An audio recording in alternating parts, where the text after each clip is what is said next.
Go to a 308 area code. Who's this? Where are you calling from? 308. Hey, Sam, it's Kowalski. Kowalski in Nebraska. How's things? The name of your county again? Paul County. Paul. It's still leading the state. And this is all coming from meat processing plants? Meat processing, but now it seems to be the community at large probably has it. Can definitely say it has not helped race relations. So. Say more. Well, a lot of people, I think, are just generally being hesitant around our Latin, community because a bulk of the people who work at the meat processing plant are, Hispanic or, Latin. So, yeah, there's just people are keeping distances and stuff from them in particular, but it's everyone probably has been exposed. So. And what's happening? I know that Lincoln and Omaha, are they still more or less stay-at-home orders? From what I can tell, yes. I got a few friends there. I think the governor wants to open back up possibly some businesses come first week of May, but I think the mayors and city council members and stuff are a bit divided on that. So it might take a little more, negotiating or just to see where the hospitals and stuff are at, because according to my sister-in-law, they have been taking in a lot of patients from all over the state to Lincoln and Omaha, and they're not really at capacity yet. So there's also this idea that we need to start exposing part of the population that is not going to be as susceptible to try to build up herd immunity to get, people to not be contagion anymore. Good luck with that. Yeah, it seems a bit risky, but hey, I was calling in because on Friday, I just wanted to give you props because you had the patience of Job on the phone. I've been hearing a lot of people talk about the Never Biden thing and trying to leverage the progressive vote to get, something. And it's you can't do that at the state level. You couldn't rally the entire base to elect one guy. You're probably not going to persuade the, presumptive nominee to do anything. So. Well, I mean, I will say this, I think it's worth a try. And, from a tactical standpoint, I also think that the guy is devoid of any real sort of ideas or plans.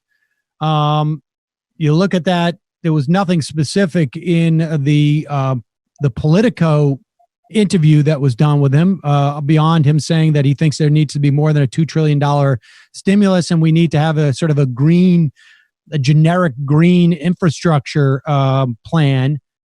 But if you had asked me 2 months ago, would he ever even project that rhetorically? I would say no, because that's not the way that he's running his campaign. So I do think that there is some value in, this as a tactic, but ultimately, I think there's not a huge amount of leverage here. Now, they also definitely leverage everything you have, but don't blow up the house because you want to try to have a nicer kitchen. Priorities, Yeah, on Friday, I read that thing. I appreciate the call, Kowalski. I read that post by Doug Henwood on Facebook. I'm sorry I missed this discourse. Did you not see that Facebook post? Nope. And what is the tactic that's being discussed for those of us who might not have been there on Friday? Well, Mike from PA called in and was, that's the thing that was unclear to me, that I'm not quite clear what He said he was Bernie or bust, but like you can't do that anymore. So what is it? It's what or bust, right? And that's the big question that's never really answered. Yeah, it's just unclear to me it's bust time, right? I mean, I guess, and I think that's obviously. I think people know where I stand on that. It's ridiculous and it's absurd. And but Doug Henwood basically wrote a piece. Let me see if I can find that from Facebook. He just basically said like nobody has had more issue. I don't know, nobody, but he said I've been having a lot of issues with. Here it is. I'll read it. I've been hating on Democratic Party in public for almost 35 years, in private for longer than that. But I have to say, I don't see how anyone could deny this. If a Democrat were president now, there just wouldn't be anywhere near as many dead and doomed people. The CDC might not have been richly funded, but it certainly wouldn't have been eviscerated. Talented people not wanting to go anywhere near it. The pandemic task forces wouldn't have been disbanded and probably would have been listened to from fairly early on. Given the choice between neoliberal technocrats and proudly ignorant yahoos, I'm going to have to go with the former. I'm not going to stop agitating for a world where we could have better choices, but as long as it's a forced binary, as they say in polling business, it's an easy answer. Sorry if this disturbs anyone. It sort of disturbs me, but you have to be honest with self and others. And I think that's like, the reality of the situation is such that there's no reason. Not only are we seeing the ineptness and the importance of actually just like good, basics when it comes to governing, but we can also see in the context of the way that we're going to recover from this, and I'm talking in terms of economically and in terms of trying to create a stronger society that can withstand these type of crises and deal with them as they come. Biden is going to be immeasurably better than Donald Trump and everything that means.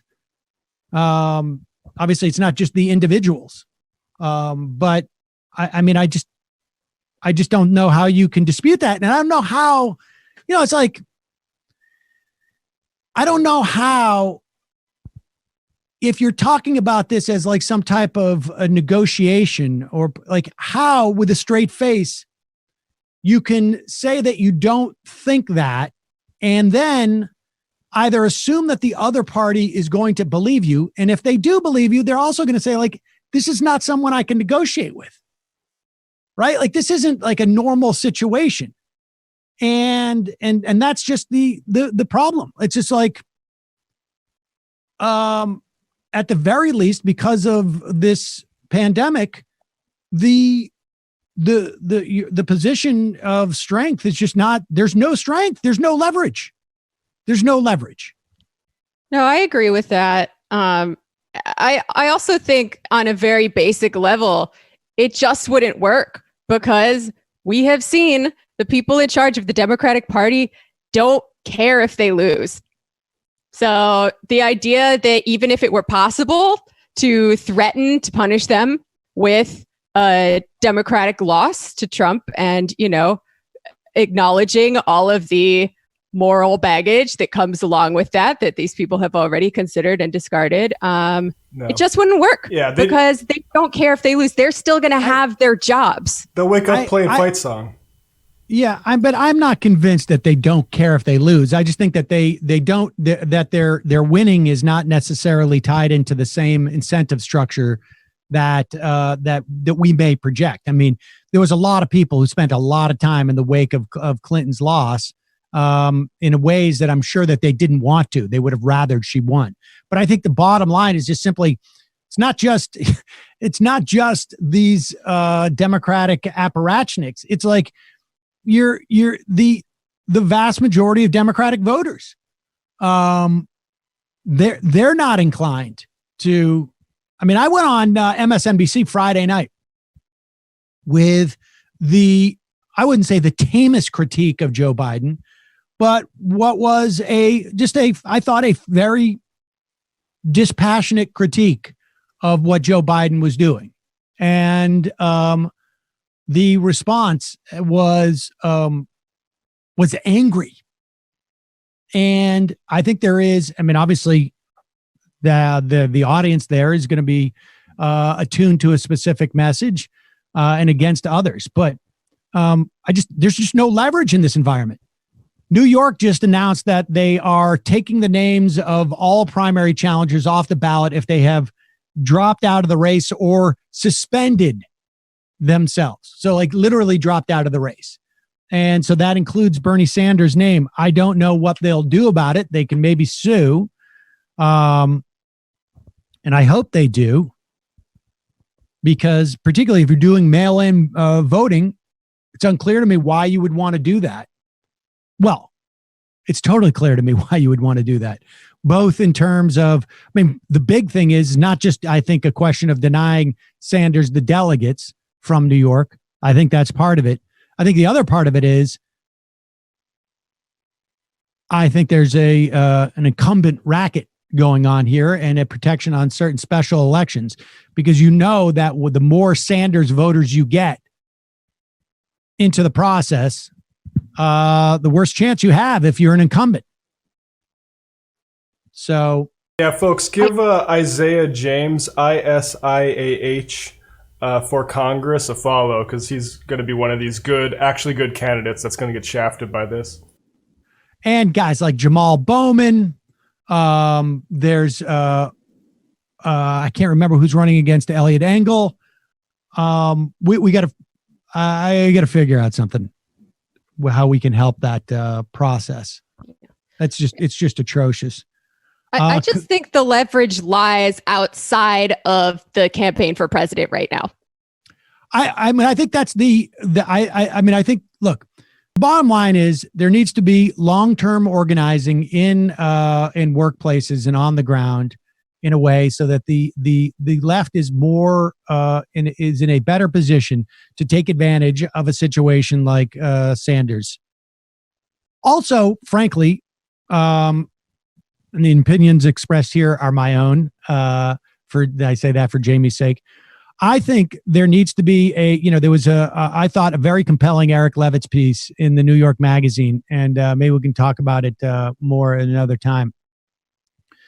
That the left at the very least now, maybe not in the future, but now has to realize that, and maybe it's false consciousness, whatever it is, the left doesn't just does not have the support amongst the working class, broadly speaking, that it wants or thinks it has.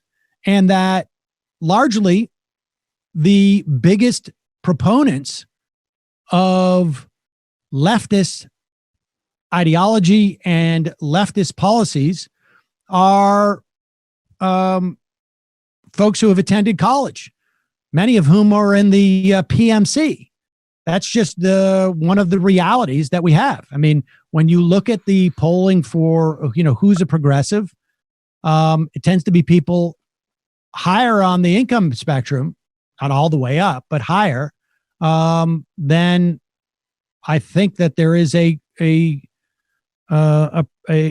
belief that exists amongst, those who support those policies. It's just the reality. And to build an effective left, at least in terms of policies, and that's not the only place it should be built, certainly, but you're going to have to accept that that's the coalition is going to look like. See, if that's true, why didn't more people vote for Elizabeth Warren? Well, I could think because they saw Sanders as having policies that they subscribe to. I mean, for let me put it this way. For that analysis to be, why didn't they vote for Elizabeth Warren? One, you have to assume that they thought that she was as electable as Sanders. Two, that you have to think that her policies were as left as Sanders. You're making the mistake that Elizabeth Warren's appeal was to a specific demographic as opposed to a specific ideology. But the fact is that ideology that it was appealing of Sanders largely was the people in the demographic you think would naturally favor Elizabeth Warren. I'm just saying, if you think that there is a substantial number of wealthy suburban progressives that could be convinced to vote for a leftist, that is a relatively small number, as we saw with the number of people who voted for Elizabeth Warren. But why do you say that they weren't supporting Bernie Sanders?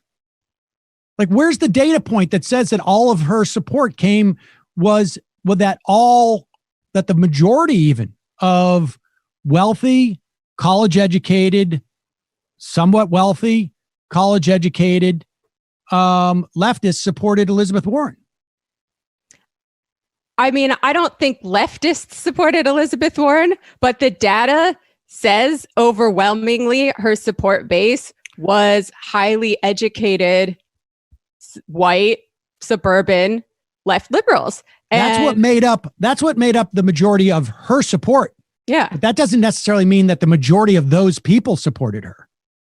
No, that's true. That's true too. Like, the majority, I really thought that she would get more support among wealthier liberals because she just seemed like a really rational choice. She doesn't say embarrassing things like Joe Biden does. She's progressive. She's a woman, but the numbers just weren't really behind her. But so I think just purely on a basis of numbers, not making any kind of ideological or moralistic argument about what class of people we want in our movement, the working class is greater in number.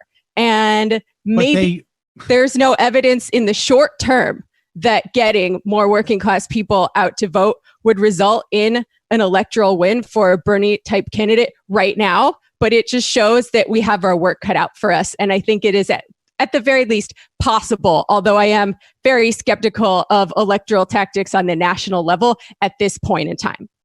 Right. But you're still not addressing and maybe we should table this conversation until you've had a chance to read the piece. But the point is not that it really has nothing to do with Elizabeth Warren per se. I mean, there's plenty of reasons to look at Sanders and Warren aside from being, and make an assessment that I'm going to vote for Warren versus Sanders. That I think are discounted. Age. Folks want a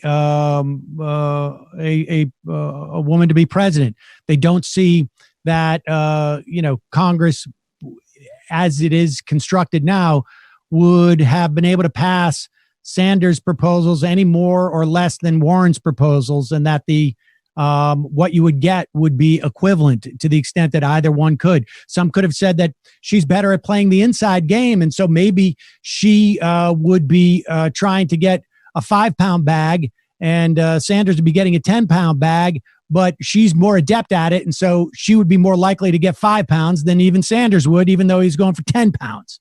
I mean, there's a myriad of different reasons, but none of that is relevant to who is the most progressive, what demographics are the most progressive, and it is college-educated people tend to be more leftist than working class people at this time. And yes, there is a project there, but in the meantime, that's just simply what the polling shows. And so in the meantime, the question is like, do you take advantage of that?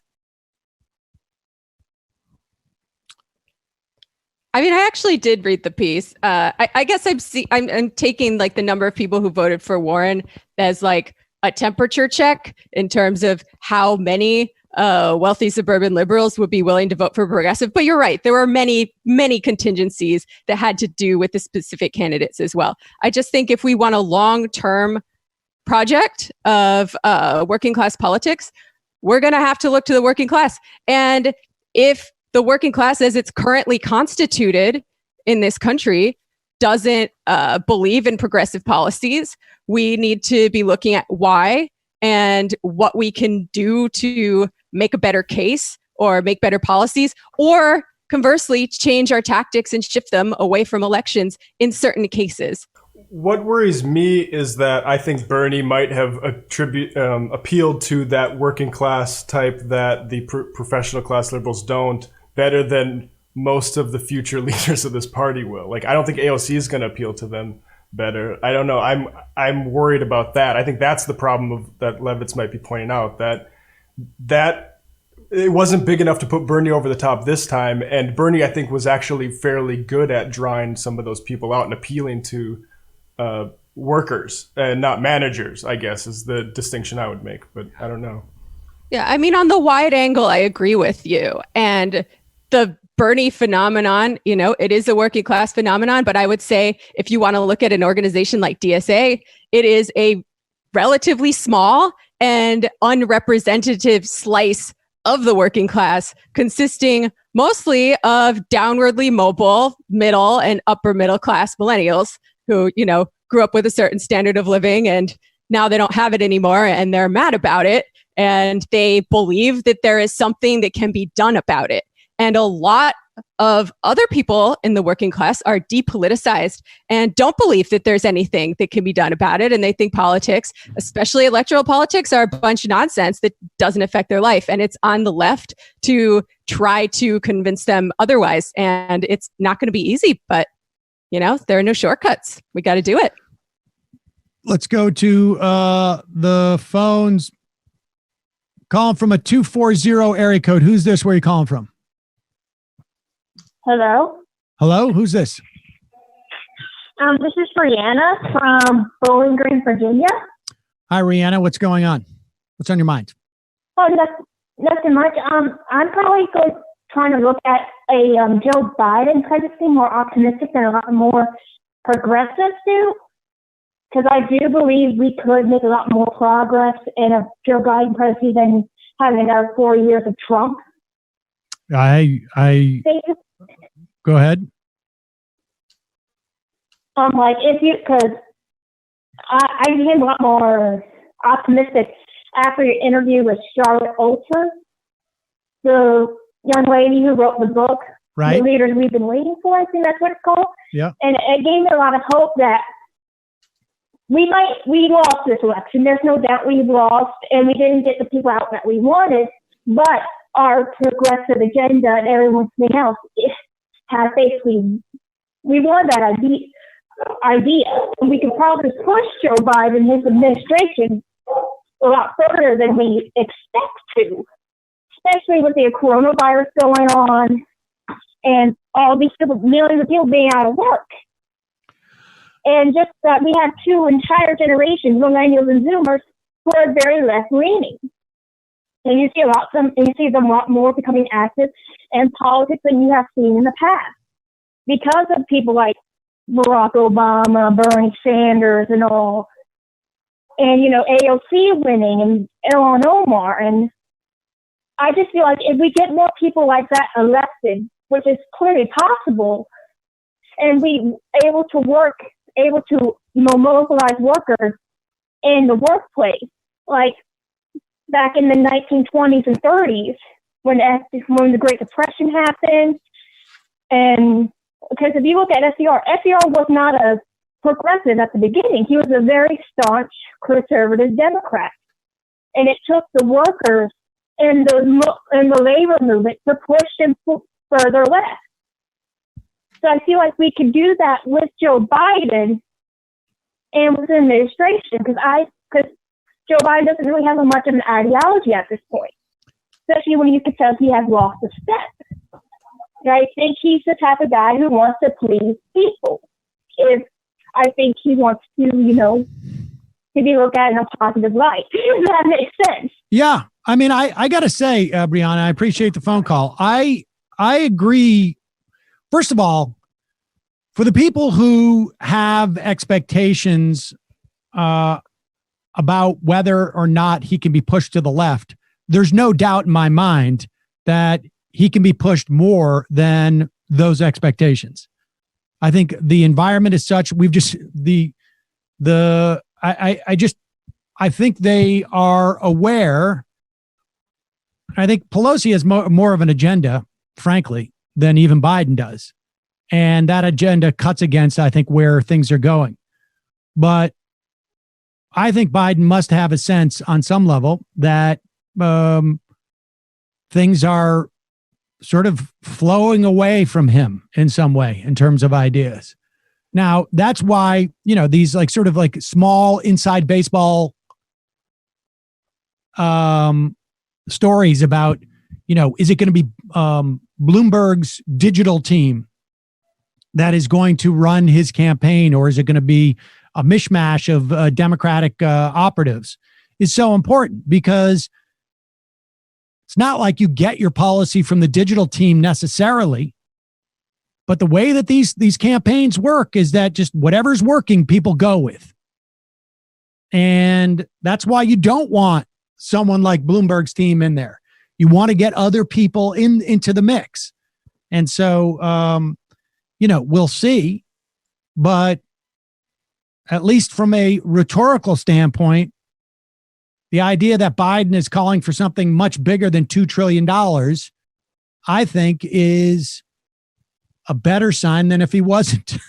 I would prefer more specificity. I would prefer more activity. I would prefer a lot more of that stuff just in terms of him.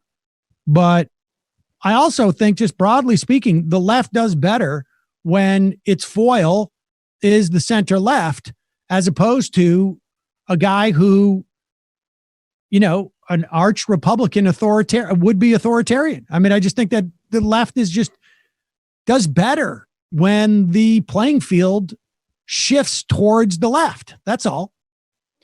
Well, I mean, we have seen in the years since Trump got elected a huge, unprecedented wave of labor activity, labor organizing, teacher strikes all across the country, et cetera, et cetera. I think there are pros and cons to both, but I agree that Biden can be pushed by outside forces and activism. Certainly, I agree that he doesn't have a strong ideology, but he does serve. Like, he's been serving the moneyed interests in his state, for Larry example, Summers does. For Right. decades. He's been a faithful hand servant to them. Without a doubt. I mean, I don't want to overemphasize. I mean, I think that's, but without a doubt. But I think the whole Larry Summers thing I find very curious. Like, there's no doubt that he's meeting with a ton of different economists. That sounds like to me like Larry Summers announcing, like, I went in and met with Biden. Hope so. But Biden should say something about that. But I would just say we had Mark Blythe on TMBS on Sunday, and he was kind of bullish on the idea that something like universal healthcare is going to happen because of this, regardless of who wins in November, because you simply cannot bail out these insurance companies like this. It's going to be absurd. So, like, if Trump wins again, then you're going to have Trump care, folks. I mean, I think there'll be something, and it's a question of how it gets configured. I mean, I don't know if it's completely inevitable, but I think they're going to have to deal. I think that the establishment, the elite, whatever, and I'm not even talking the political, I'm just talking societal, is not absorbing what we are looking at, because their one bellwether is the stock market. And the fact that the stock market has stabilized has given, I think, the elite, the power elite in this country, a false sense of security. They're too detached to be aware of the implications of what's going on right now. And their one totem, essentially, is the stock market. And the trillions of dollars that flooded into corporations, into finance from the Fed, has blinded them to the reality that we're looking at. And I think at one point, they're going to be shook out of that reality. At one point, it seems to me to have to catch up. But